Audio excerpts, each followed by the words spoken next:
When your grandparents, then, is that right, came Yes. to this country, did they do so through the legal process that was in front of them? So my father got married to my mother, so he's a legal resident of the United States. She's been here her entire life. But did she enter legally? My great, she did. Okay. She's born here. Yeah. Got it. My grandpa on my dad's side entered in illegally. Okay. So I'm not here to like insult your grandpa, right? But Yeah. yeah, but we must be very clear that the type of immigration that we support is when you follow our rules and you come on our terms, and that you do not break into a country uninvited and you try to cut. Can I add something to that? The reason why he left, and a lot of people in Mexico do, is because of the political state, especially in the 70s and 80s, when they decided to move. They have a government that isn't supportive of their constituents, and because of drug problems, their only choice was to move. Yeah, I totally sympathize. That's not true. It's never the only choice to commit a crime, and we should not put up with it.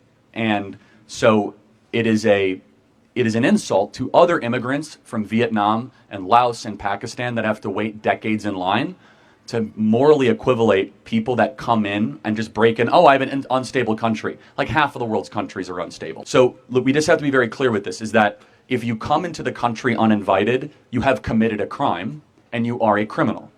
And we could decide that we're not going to enforce our laws, or we can say that when you are a criminal, you should then be punished for that crime, aka sent back to your country of origin, because you were not invited. And it is an insult, again, to the Poles and to the Czechoslovakians and from the Senegalese and people all across the world that don't have the proximity or the luxury just to waltz into America. You call it a luxury to leave a country that has political tyranny and come into a country with opportunity? Yes, to live in Mexico, to be able to go 100 miles north and break into America. Do you know how many people in Pakistan would kill to be on that border? That's why we bring them in. Well, we shouldn't, right? That's the point. And secondly, do you think that you have a right to immigrate to America?